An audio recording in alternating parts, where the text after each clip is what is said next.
இன்னைக்கு நம்ம பார்க்க போறது 10th ஸ்லோகமாக்கும். அதுல தேவியோடு 25ാമത്തതും 26ാമത്തെ നാമമാക്കും വിശദീകരിച്ചിരിക്കുക.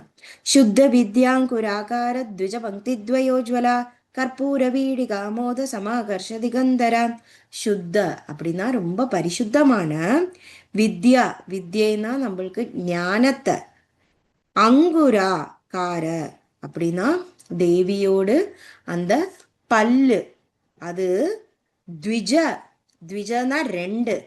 பங்கி ரெண்டு பங்கி ஆயிட்டு ரெண்டு ரோல இருக்கு தேவியோட பல்லு. துவயோஜ்வலா. துவயானா ரெண்டு. உஜ்வலா அத ஜொலிச்சுன்னு இருக்கு. சுத்த வித்யாங்குராகார த்விஜ பங்கி துவயோஜ்வலா அப்படின்னா தேவியோடு அந்த பல்லு ரெண்டு நிறையாயிட்டு அப்படி ஜொலிச்சுன்னு இருக்கு. ஏது மாதிரி சுத்தமான ஞானத்தை ஒரு பக்தனுக்கு எப்படி கொடுக்கணுமோ அந்த மாதிரி. கற்பூர வீடிகாமோத. கற்பூரனா அந்த ஒரு மனம்.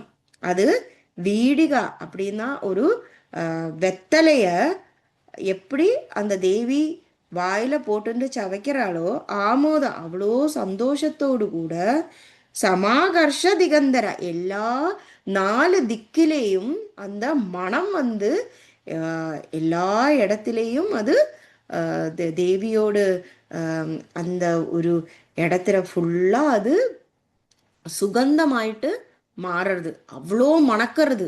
அப்படி இருக்கு தேவியோட அந்த வாயில போட்டிருக்கிற அந்த வெத்தலை போட்டு பாக்கு போட்டு அதுல என்னெல்லாம் சேர்க்கணுமோ அதெல்லாம் சேர்த்து அவ்வளோ மணக்கிறது.